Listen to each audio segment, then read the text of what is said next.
নমস্কাৰ, মই নতুন ইউটিউব চেনেল এটা খুলিছোঁ। আপোনালোকে যাতে সহায় সহযোগিতা কৰে।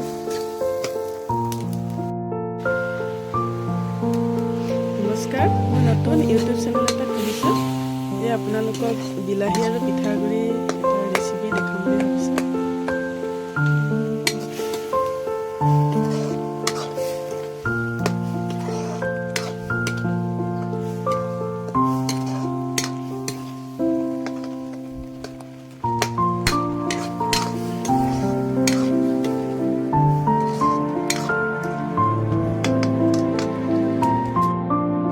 বিলাহীটো কাটি সিজাই দিলোঁ। এতিয়া পানী দি দিম। নিমখ হালধি দিছোঁ আৰু একো দিয়া নাই। নিমখ হালধি দিছোঁ, পানীৰ জোখত দি দিম বিলাহী পিঠাগুড়ি। খাই চাবচোন আপোনালোকে কেনেকুৱা লাগে, কমেণ্ট কৰি চাব। উতলিবলৈ দিব আৰু এনেকৈ পিঠাগুড়ি অলপ উতলাই ইয়াত দি দিব, গলাই দিব। একেবাৰে চিম্পুল ৰেচিপি, ইমান টান নহয়, একেবাৰে সহজ পদ্ধতিত বনোৱা হয়। অলপ অলপ পিঠাগুড়ি এনেকৈ উতলিলে দি দিব। জোখৰ দিব, ইমান সৰহকৈ দিব নালাগে।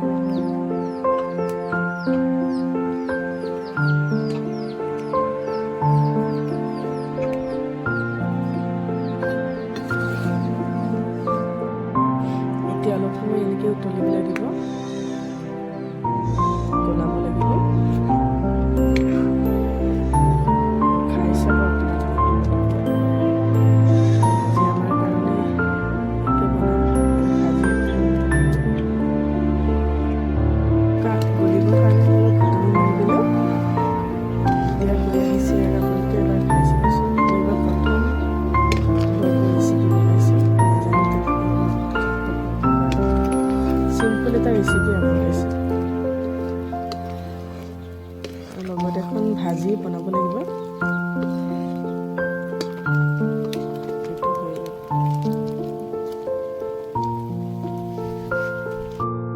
এই ভাজি বনাবৰ কাৰণে মই কেৰাহী বহাই দিছোঁ। ঠাণ্ডা দিন, সেইটো কাৰণে আমি বাহিৰতে বনাওঁ। বাহিৰতে ভাল লাগে, বাহিৰত বনোৱা মজাই বেলেগ।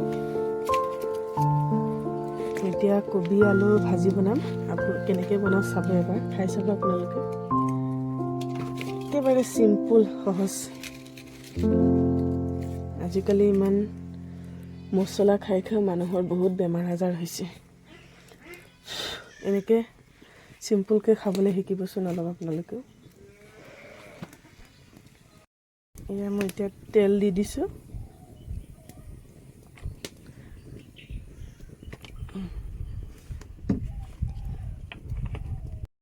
পিঁয়াজ কাটি দি দিছোঁ।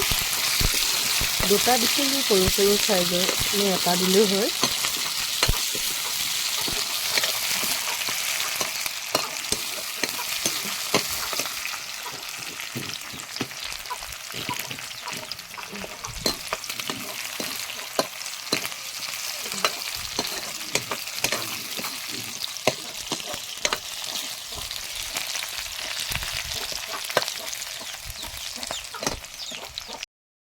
এতিয়া মই কবি আলু কাটি থৈছোঁ, দি দিম এতিয়া ইয়াত।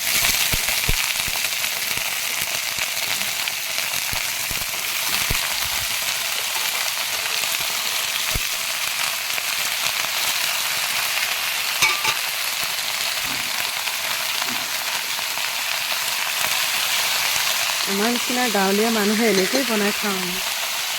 চৌকা গৈ এনেকৈ পানী থাকিব, গৰম পানী। গধূলি মা দেউতাক খুৱাব লাগিব, ল'ৰাটো গৰম পানীত খুৱাব লাগিব। তেনে থাকেই আমাৰ এনেকৈ। এতিয়া জোখত নিমখ হালধি দি দিম। নিৰামিষেই খাব লাগে।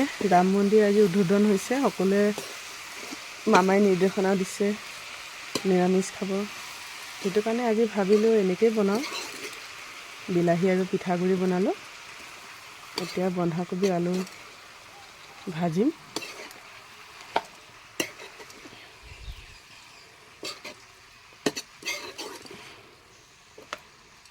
নিমখ হালধি দিছোঁ আৰু একো দিয়া নাই। এতিয়া ঢাকনি এখনে ঢাকি দিম। ইয়াতে জলকীয়া 15টা লৈছোঁ আৰু জালুক কেইটামান, আদা 2 টুকুৰা সৰু সৰু কাটি লৈছোঁ 2 টুকুৰা। এতিয়া মই মিক্সাৰত দি দিম। গণমৰিচ, আদা, জলকীয়া পিচি আনিছোঁ মিক্সাৰত। এতিয়া মই দি দিছোঁ। ভালকৈ মিক্স কৰি দিম।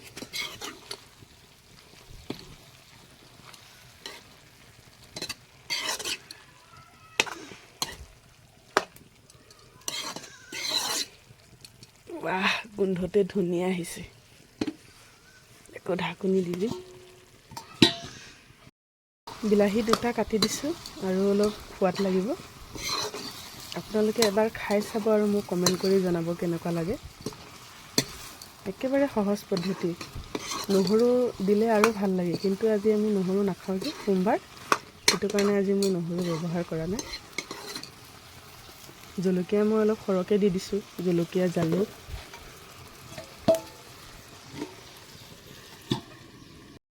এয়া মোৰ হৈ গ'ল।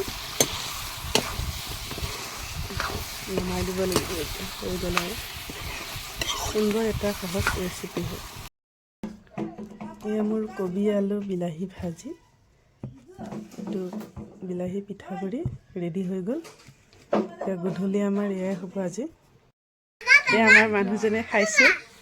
কেনেকুৱা লাগিছে? আৰু ভাজিটো কেনেকুৱা?